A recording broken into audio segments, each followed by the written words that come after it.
Hi, everyone, and welcome to the Poema podcast. I am James Prescott, your host. Welcome back to the show. Really great to have you all here again today. And today I have a new guest. This is actually the first podcast I've recorded in 2023, which tells you how far ahead I plan. And makes me look really smart because I plan really far ahead. But this is the first podcast I've recorded in 2023. It won't be the first podcast that goes out in 2023. But and it's a new guest, Carissa Shaw. Welcome to the show. Thank you. I'm so excited to be here. Yeah, it's great. And I'm excited that it's 2023 because 2022 is not my year. So here we go. We've got a new year. Absolutely, I agree. Yeah, we were just talking off air about how 2022 is not the best year for both of us. So it was a year, that's for sure. Yeah. So and Carissa is on TikTok a lot. She's on social media a lot, and she's part of the kind of deconstruction evangelical kind of community online. And so some of you might know her, and we're going to hear her story today. So I'm really excited. Me too. I'm very excited just to talk with you and share a little bit more about my background and why I do the things that I do today and what's coming up for me. Yeah. I love hearing people's stories, and I love getting to bear witness to people's stories on this show. It's fun. It's a real privilege. So yeah, tell us a bit about yourself. Well, currently I live in Ohio. I'm in the Columbus, Ohio area, and I live with my daughter. She's 11, so she keeps me quite busy. And I work from home, actually. I am a content creator. That's actually my job. My paying job is a content creator, not so much in the deconstruction space at all, but I work in food content creation. So that's what I do during the day. And that has allowed me a lot of freedom to begin sharing more publicly, a lot more about my journey in faith deconstruction and healing from this trauma that has been at the forefront of my life as I was raised as a pastor's kid and very, very heavy influence of purity culture. And then I was involved in a cult, which is a really interesting story as well. And then I was a pastor's wife for a lot of years, and I worked for the Assemblies of God church denomination in two different districts. And then things kind of just fell apart and began unraveling. So I have a lot of things that I talk about, and it's been really great recently to have the freedom to begin sharing those stories. Yeah, sounds like a powerful story. So yeah, I mean, like a lot of people I've talked to, you said you were a pastor's kid, so there's immediately Mhm. pressure with being a pastor's kid, isn't there? And obviously, then you married a pastor, which is kind of, I guess, Yeah. a pastor's kid thing to do, right? It so is, and that was not my plan. In fact, when I was a teenager, I used to always say I would never marry a pastor, and then I did. Well, and he and I are no longer married, but that's another part of the story. But I was born in Pennsylvania, and my dad had just finished seminary and become a youth pastor. So in the early 80s, my dad was a youth pastor, which was the cool thing to do. So he came out of seminary and began working in churches and was a pastor my entire life, other than a short, well, it wasn't really short. I think it was about 7 years that he worked for the Billy Graham Evangelistic Association. So my dad was a pastor in the Assemblies of God. He and my mom met at an Assemblies of God. It's now a university. It was just Valley Forge Christian College at the time. And that was my whole life. My whole life revolved around the church. And I was homeschooled. I was homeschooled in the very fundamentalist homeschooling, Christian homeschooling culture. So that wasn't a great experience. It was really all about keeping me sheltered and away from the world. And that's never a great reason to choose homeschooling. There are good reasons to choose homeschooling, and then there are not such great reasons. And unfortunately, I was very, very isolated from just normal growing up kind of things. Actually, just recently, it was really cute. For New Year's Eve, my boyfriend made a whole prom because that's a big thing, for teenagers to go to their prom in high school. And I guess, I don't know, junior year, senior year, I don't really know how it all works, but I never got to do those sorts of things. I never went to a prom. I never went to a school dance, or I never went to school. I never had a teacher ever. I had no influence outside of my home and church whatsoever.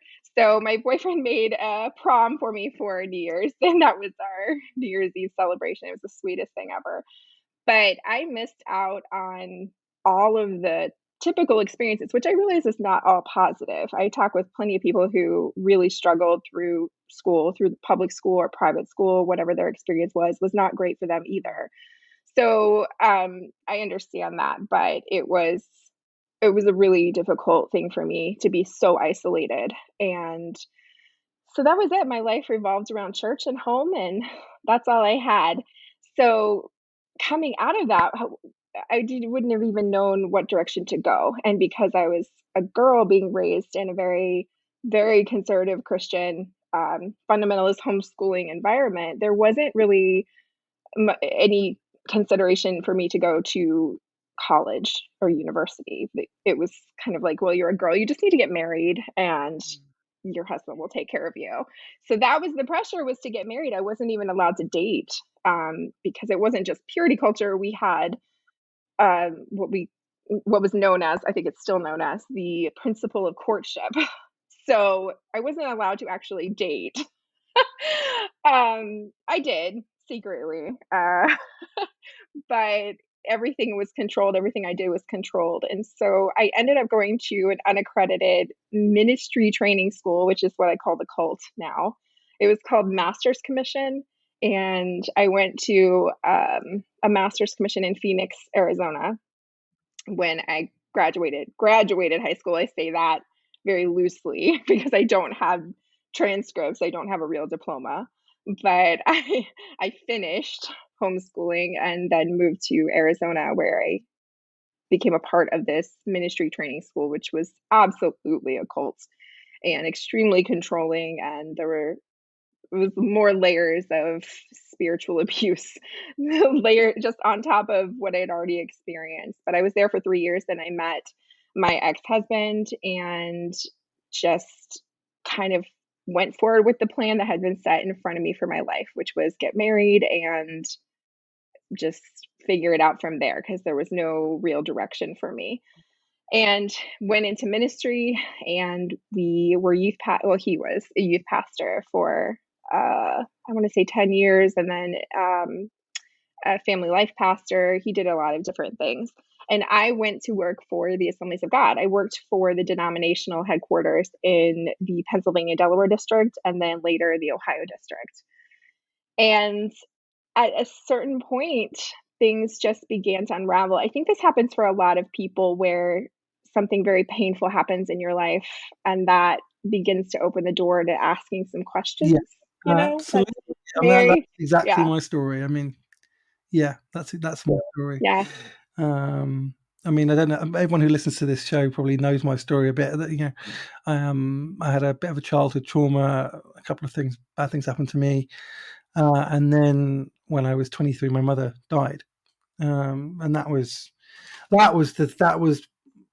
really what started me on the questioning things, and ultimately led me to where I am now. So yeah, I mean, I think everyone who goes on this kind of spiritual awakening journey has some kind of traumatic experience which shakes them out of what they're in and starts them asking questions. And yes, exactly. I heard someone say that deconstruction is essentially following your curiosity, like getting curious about your identity and your spirituality, and anything that awakens that up is ultimately what leads into it. It can be something really small. It doesn't even have to be like this big life event. It can be, and it often is, but yeah, it just depends on the person. Exactly. It Yeah. slowly starts unraveling, and like you say, yeah. Yeah. Absolutely.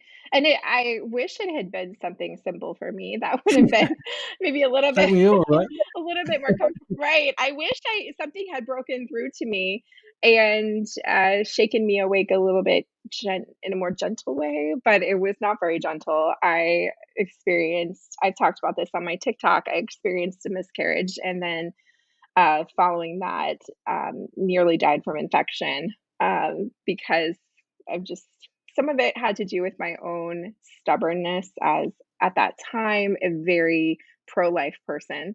So the medications that they wanted me to take to help me through the miscarriage, I refused to take because I knew that they were used in abortions.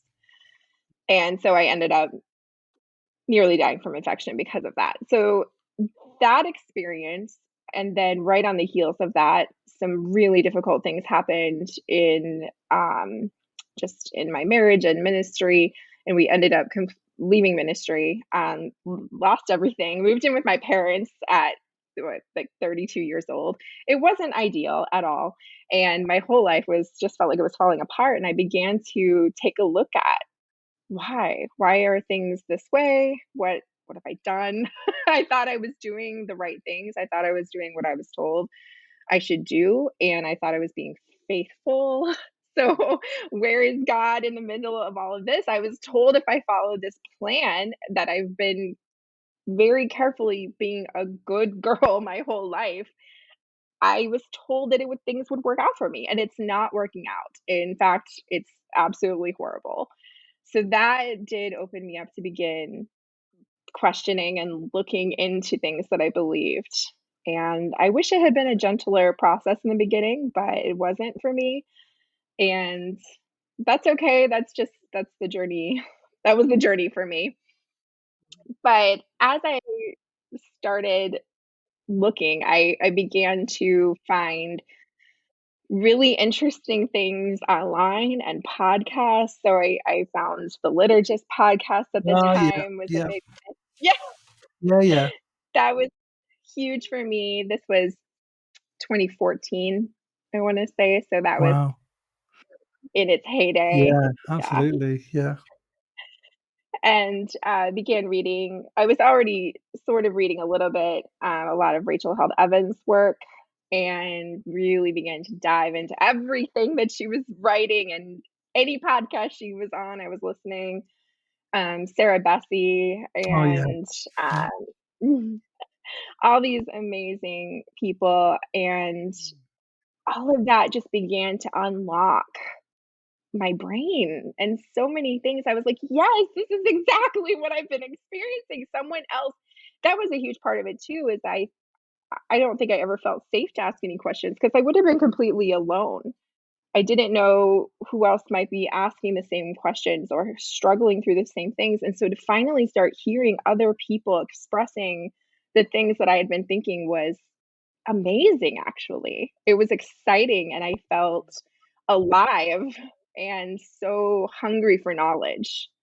It was a really cool time, actually, those earlier days of deconstruction. Yeah, that's part of it, isn't it? It's realizing that you're not alone and that it's actually okay to Mhm. have the questions that you have. Like I remember, and again, I've told this story many times, but for me, that moment was when I picked up Velvet Elvis by Rob Bell. Because until then, I had Yes, all these questions yes. in my head, and I was like, I can't say anything about this because nobody else probably has these questions, and I'm going to get in trouble if I say this, what I really think, and all this kind of thing. And I read this book, and it was just like I devoured it. I read it I'd never read a book in one sitting before, and I read this book in one sitting without even really trying to, Mm, because it was just like water in the desert. It was like, oh, it's okay to ask these questions. Oh, other people have, right, right, okay, yes, and that really like I had those questions for 5 years at that point and hadn't moved on any of them. And then that from then on, it was just, that was it really. That kind of opened the door. And yeah. yeah. So, I mean, like, I like how you oh, no, sorry. no, I like how you seeing said Roger that. Hold Evans as well for me were big. Yeah. So what were you going to say? Yeah. Like you said, water in the desert, that's exactly how it felt. Um, and Rob Bell was it was the reason I started reading Rob Bell was as I was beginning to listen to all these things, I started to think about the books that I would not have been allowed to read before, and so Love Wins was at the top of the list because that was a huge controversy, before, and I read it and I just thought, this is amazing." I started to feel like, oh, there's so much more out there that I don't know, and there's so many different ways of thinking about things that I haven't been allowed to explore. And I just began to be very curious and so excited about every new thing that I was learning, and also connecting with other people through social media who were going through the same things, asking the same questions, reading the same books, and listening to the same podcasts. And I got to go to some events and meet other people, and that was so huge for me. It also then, at a certain point, the 2016 election happened here with Trump, and those things changed everything for me as a I had been raised as a very conservative Republican, and so questioning that and deconstructing my thoughts around politics became a major focus. And this whole time that I'm really picking it all apart, I was working for the Assemblies of God still. So a very conservative, um, Pentecostal denomination. And that was tough. That was really hard. And at the time, I still would have considered myself an evangelical Christian, but just mm, taking on a lot of new new beliefs, and very progressive as I was moving through questioning things. So all of that was being done in secret.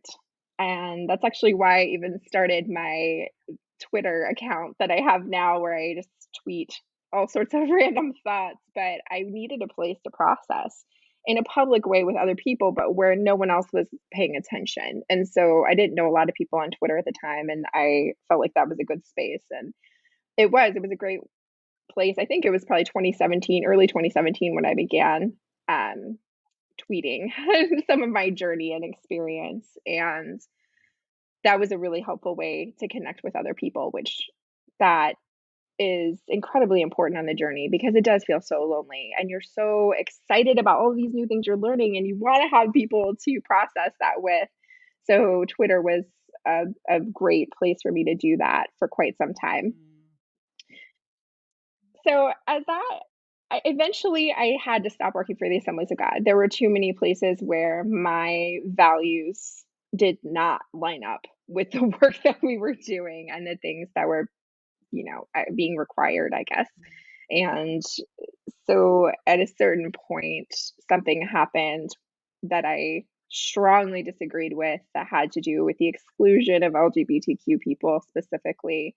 And I thought that I can't, that no longer. For a while, I think I felt like maybe I can make a difference, which was so cute and naive, because, of course, inside of that sort of a structure, and one woman is not going to make a lot of difference. But at that point, I knew I needed out. So that's when I began working. I left working for the Assemblies of God and began working for myself from home in food content creation.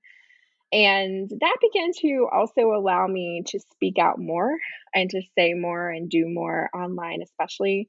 So I began making TikToks and telling more of my story, and that opened up a whole new, just a whole new group of people that I could connect with in the sort of faith deconstruction. Um, I don't know what to call it. It's very loosely, it's not really coordinated at all. So I guess it's a community of people who are sharing these stories. And that was really life changing for me, actually. And as I began to go through some things in 2021 that were very difficult in my life, people from that community online on TikTok were so helpful to me in helping me through those times. And I was talking about my journey as it was happening. And my dad came down with COVID, and he was still pastoring at the time, and so he got COVID from church, and then over the course of 3 weeks, he slowly passed away. I'm so And I was sharing that. Yeah. It was unexpected because on the one hand, when we first began to learn about COVID in the early days of the pandemic in 2020, I thought, I know I actually said this out loud to my mom on a few occasions. Dad cannot get this. Dad cannot get this. I just had this sense like he wouldn't survive it if he got this.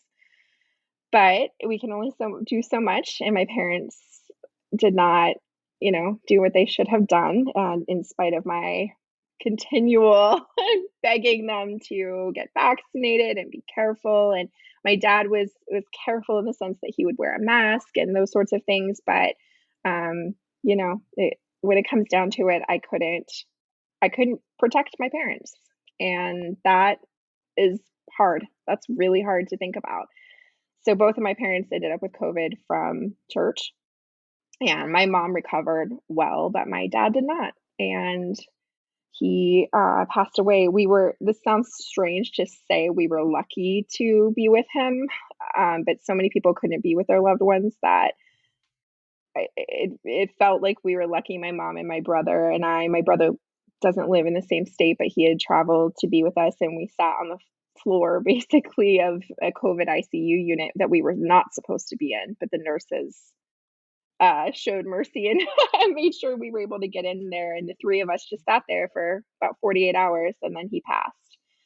And so that was extremely traumatic to go through. And the deconstruction community, certain people within that community from TikTok and Twitter were so important to me and so helpful to have that support from people who thought the way I did.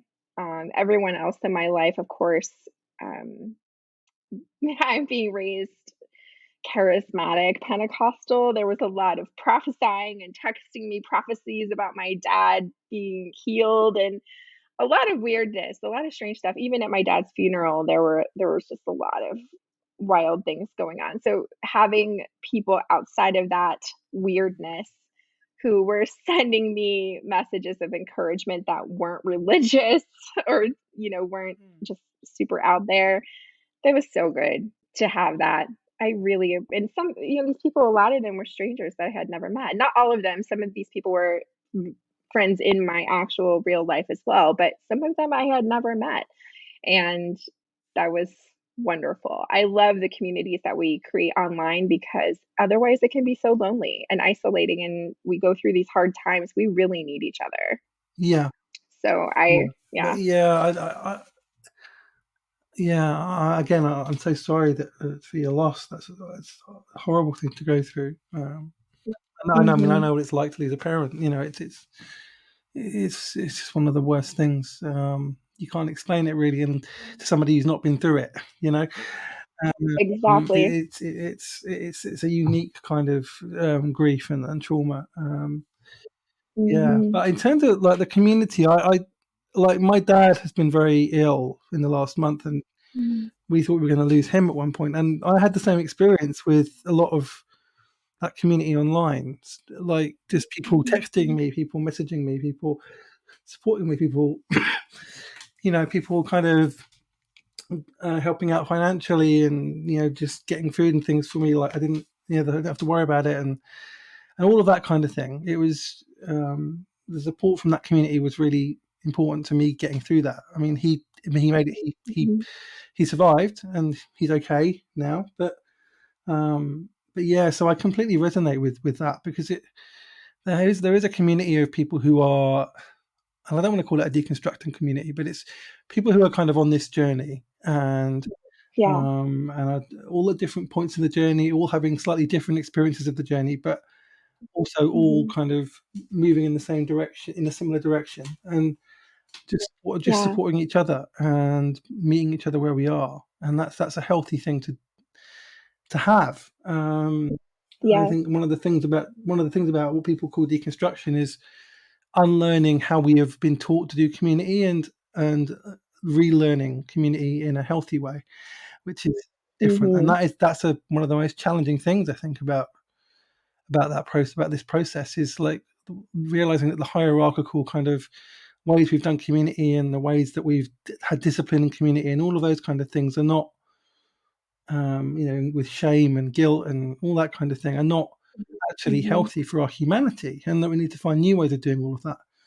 And we're all kind of learning as we're going, aren't we? We're all kind of just making it up as we go along in a way, and but it's but I've certainly experienced that community the way that you did. So yeah.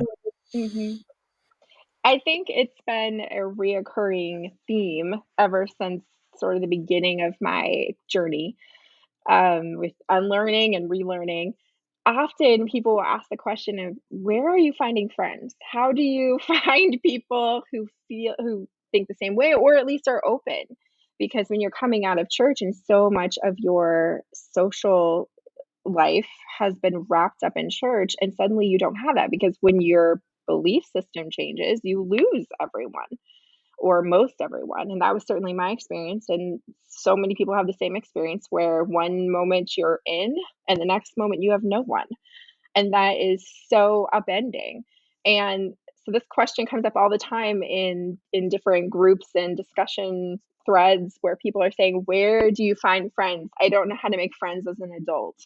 And it's already hard enough to make friends as an adult, but especially when before you were so used to just going to church, getting involved, and figuring it out. Now, not having that, I'm not involved in church at all. And so not having that structure, it's hard to figure out where to go. And for quite some time, I feel like I always sort of felt like, well, online community is not enough, which for for sure we need people in our lives, in our physical lives, that we can share space with and be with, in person. But anymore, I just do so strongly value the communities that we are building online, the little groups of friends that we're collecting as we go, and these people have been a lifeline for me. And I know the same for me. I have had so many opportunities to help other people. At the moment, financially, I can't help anyone. I can barely help myself right now. I have had to receive help Same. recently. Same. Yeah, absolutely. Yeah.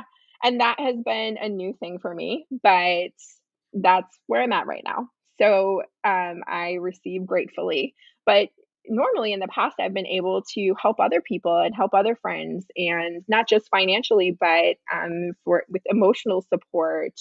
And so then also learning to receive is a process. Yeah. Yeah.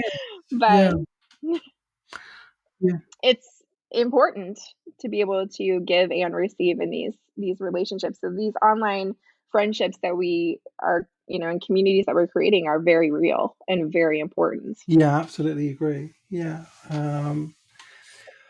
Yeah. And you kind of learn about, again, it's kind of a reframing of that kind of construct of like giving and receiving and everything. Like we're taught that works a certain way. And then Yeah. in the real world, as it were, outside of that, it's simpler, and it's more organic, and it's more natural. Like I found it hard at first to ask for financial support, but I learned to be more grateful for it. And also, when the moments I did have money, I was able to give something back, and and like support other people, and like you support other people emotionally as well. People who are going through grief and that kind of thing, because something I have a lot of experience of. So like being able to support people who've been going through some kind of trauma or grief, like just by being there, really, that's a privilege. Really, it feels like being able to use my experience to help other people, which is a gift in a way. Like, It really is. Yeah. And that's really been my focus, and especially since my dad died, and 2021 was the year that he passed and my marriage ended, and just a lot of things changed in my life. 2022, even more things changed. I sold my house and I moved to the city, and just trying to find where do I fit here. And my business, a lot of things shifted in my business that has been a little challenging, but I'm getting through it. And the ability to share my story now, I don't feel like I have to be so secretive. Whereas in the past, I had to have some level of anonymity, just even a little bit, or maybe not use my last name, or just try to be really careful about who was following me, to protect my family, to protect, even my job. And some of my clients would have not appreciated maybe what I was sharing so publicly online. But now things have changed to where I really feel like I can be very honest and very open about my experiences. And I sometimes struggle with feeling like, who really cares what I have to say?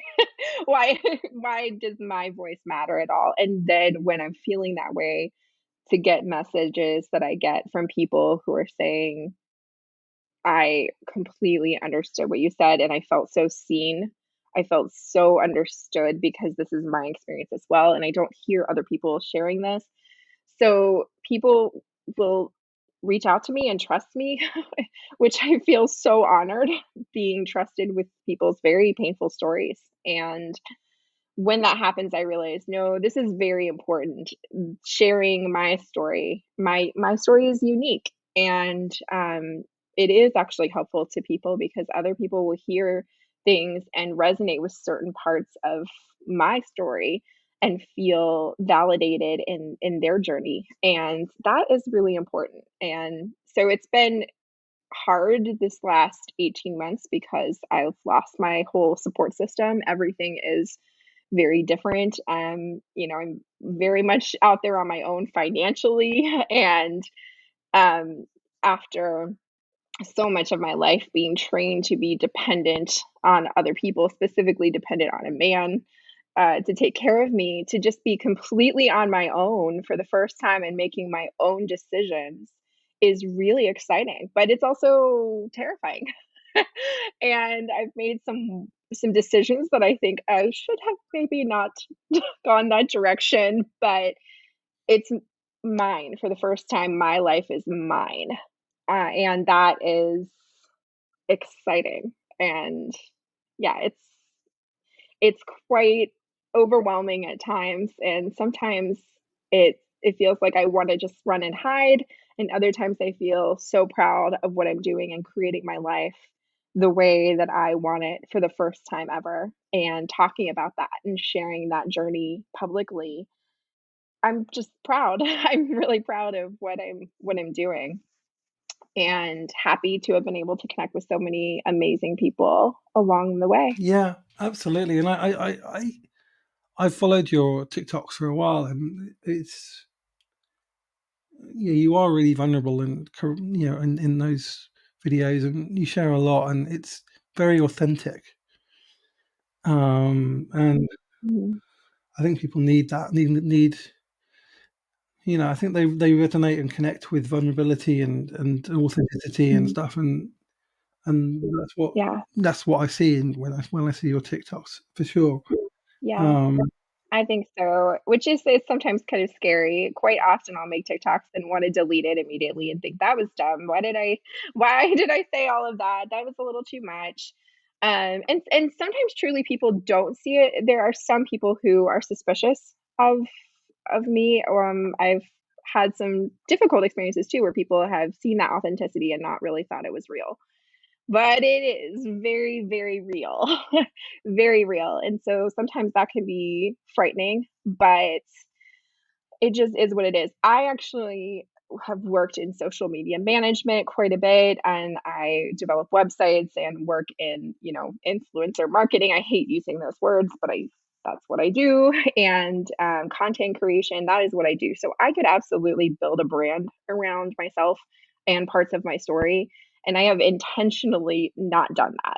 I have intentionally just tried to share whatever is really going on, whatever I'm feeling, whatever I'm working through in therapy that week, usually.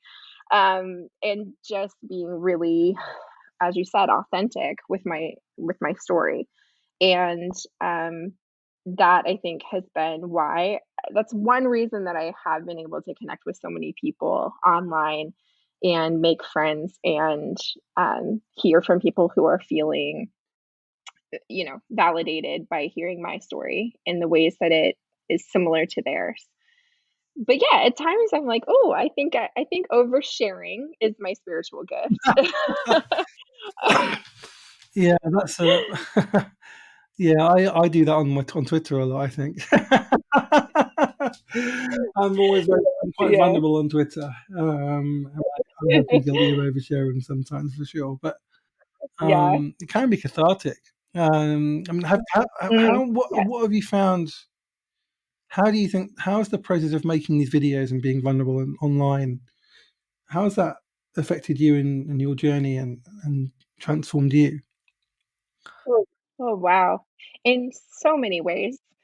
My life is completely different. If I just think about TikTok, it's almost been somewhat of a catalyst. Just that app alone has been a catalyst. It didn't it hasn't made everything happen, but it's been something that I've kind of held on to as I've been journeying and making videos about the process. In the beginning, I just wanted to find other pastors' kids who could understand what I was going through. In fact, that was some of my very first TikToks I ever made was trying to find other pastors' kids. And my one of the first TikToks I made that reached a lot of people, I was in my basement in my old house just walking around with my camera saying, "Are there any other angry pastors' kids out there? Because we need to be friends.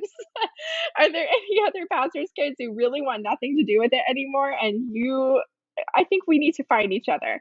And I found so many people that way. In fact, recently I went back to that video and looked at the comments and thought, "Oh my goodness, these some of these people I was meeting for the very first time, they were seeing my video, and now we're good friends." And that Mm, was kind of cool. But that's really where it started was I was just trying to find some other people. But strangely enough, in my journey, I lost my dad and was questioning, so now what? I'm not even a pastor's kid anymore.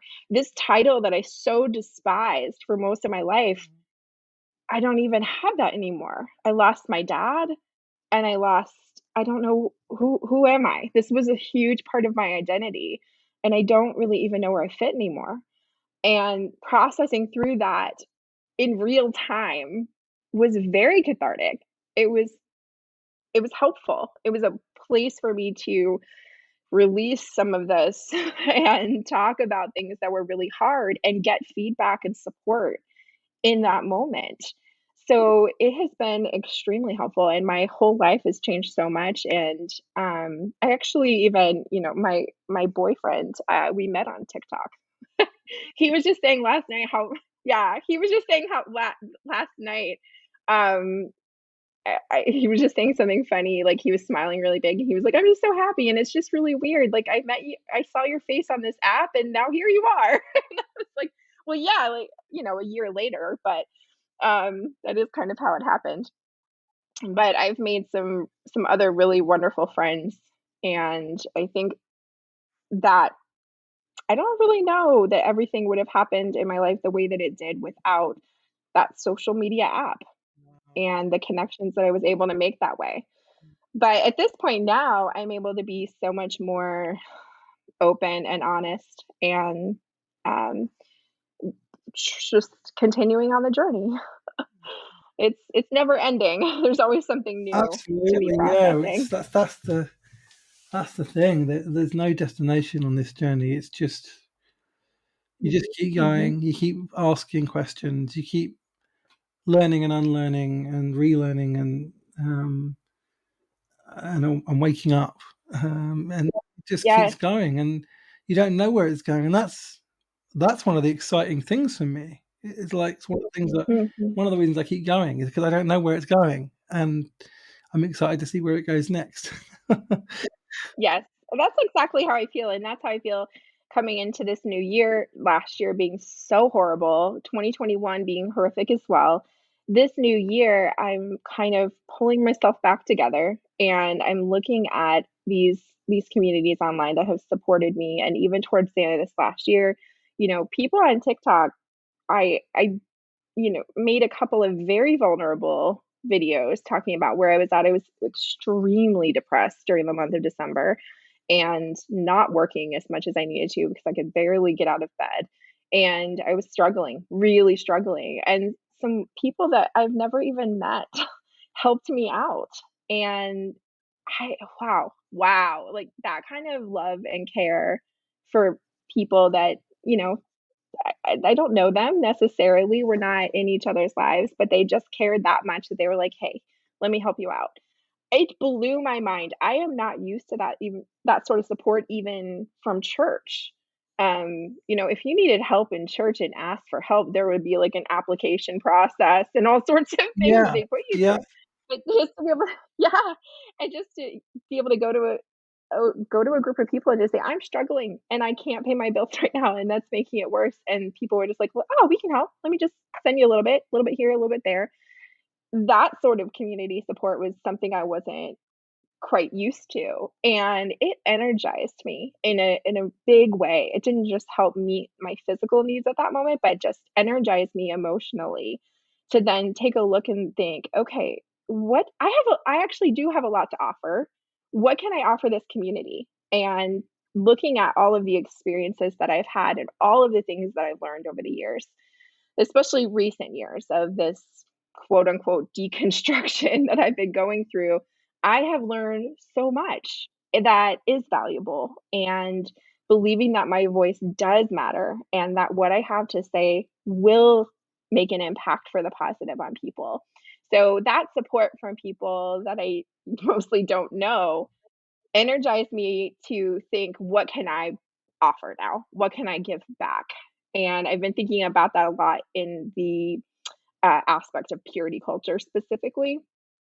And I've received a lot of help from members of the community, from different support groups I've been a part of in healing from purity culture. So for me, that's going to be a major direction of 2023 is um, speaking out more and more about my story when it comes to purity culture, because that has been a part of my life that has drastically altered the course of my life from what it could have been to what it ended up being.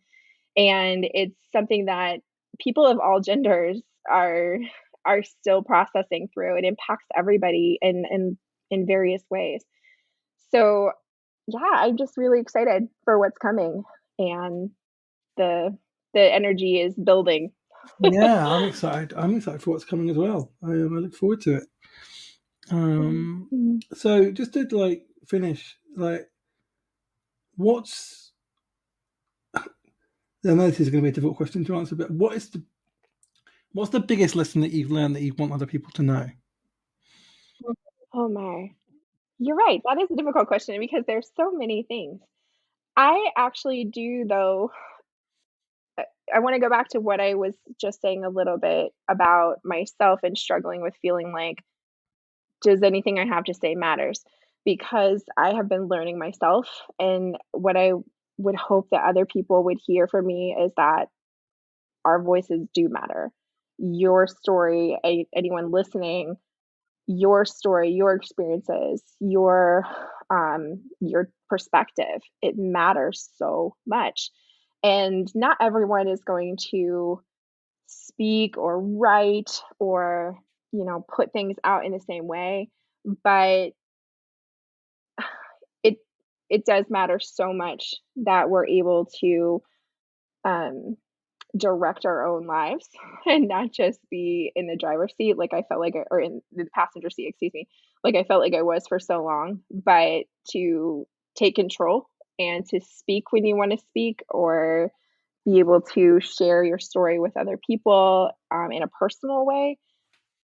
That has been a huge thing that I've been learning lately, is that it's not just listening to everyone else, but actually being able to speak and share and think about ways to give back.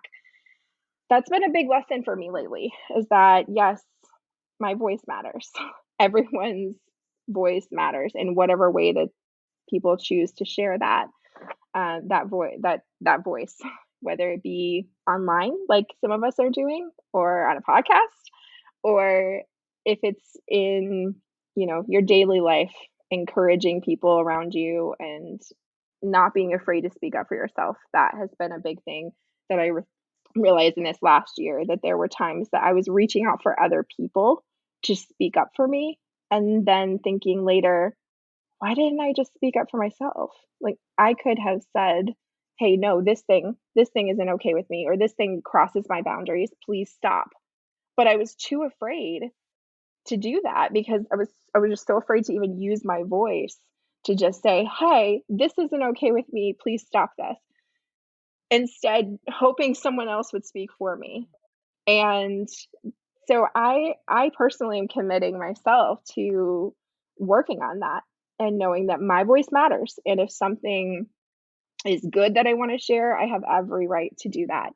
If something is bad or hurting me or has hurt me, I have every right to speak up and say no, or say this thing happened and this wasn't okay. And we need to change things and we need to do things differently because these things are harming people like they harmed me.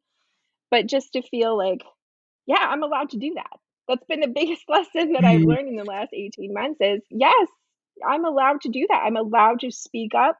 I'm allowed to speak out on my own behalf and on behalf of others with permission from them, of course. But that's it. That's really it. Use your voice. Use your voice. Brilliant. That's what I'm doing, and that's what I hope others will do as well. Yeah, me too. Absolutely. We need to share our stories. They are valid and they do matter. Yeah. Mhm. Thank you for sharing yours today. Where can people find you online? I am on, let's see, TikTok and Twitter and Instagram as Carissa Explains Nothing 26. There's usually a 26 at the end because Carissa Explains Nothing was taken on a lot of the apps. So you have to throw something on the end, and I am a big nerd. I love the numbers 8 and 16, and so I couldn't get those numbers, so 2 plus 6 is 8. So 26, that's my new number. So Carissa Explains Nothing 26, just very strange, but that's where I'm at on all 3 of those apps. Fantastic. I'll give her a follow and check out her TikToks, especially. They're really great. So yeah. Oh, thank you for coming on the show. It's really great to have you here. I'm sure we'll have you back sometime as well. Thank you. But yeah, thank you, and thanks for listening, everybody.